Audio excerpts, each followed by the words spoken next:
ஒரே ஒரு ஈகோ மொத்த லைஃபே மாத்திருன்னு சொன்னா நம்புவீங்களா? அதுக்கு உதாரணம் சென்னை சூப்பர் கிங்ஸ் தான். சிஎஸ்கே பொறுத்தவரைக்கும் ஒரு டெம்ப்ளேட் இருக்கும். 30 வயசான பிளேயர்ஸு, ரிட்டயர்ட் ஆன பிளேயர்ஸு இந்த மாரியான பிளேயர்ஸ் எல்லாம் எடுப்பாங்க. எல்லாரும் கலாய்ப்பாங்க. ஆனா அந்த பிளேயர் மேல நம்பிக்கை வச்சு பொட்டன்ஷியல் குடுத்து கப் அடிச்சிருவாங்க எப்படியோ, அதுதான் சென்னை சூப்பர் கிங்ஸ்.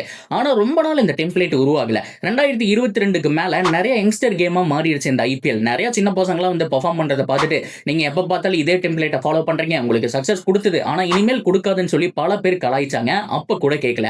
ஒரு சமயத்துல கேகேஆர் கூட ஒரு மேட்ச் 110 ரன்னுக்கு கீழ அவுட் ஆகி ரொம்ப கேவலமான அந்த மேட்ச் நடந்திருக்கும். நெறைய ட்ரோல்ஸ் எல்லாம் பார்த்துட்டாங்க. அந்த மேட்ச்க்கு அப்புறம் இனிமேல் நம்ம டெம்ப்ளேட்ட மாத்தி ஆகணும்டா சாமி அப்படிங்கிற மாரி சின்ன பசங்க நெறைய பேர் கொண்டு வந்தாங்க. ஆயுஷ் மாத்ரே, உர்வில் பட்டேல், டெவால் பிரேவிஸ கண்டுபிடிச்சது.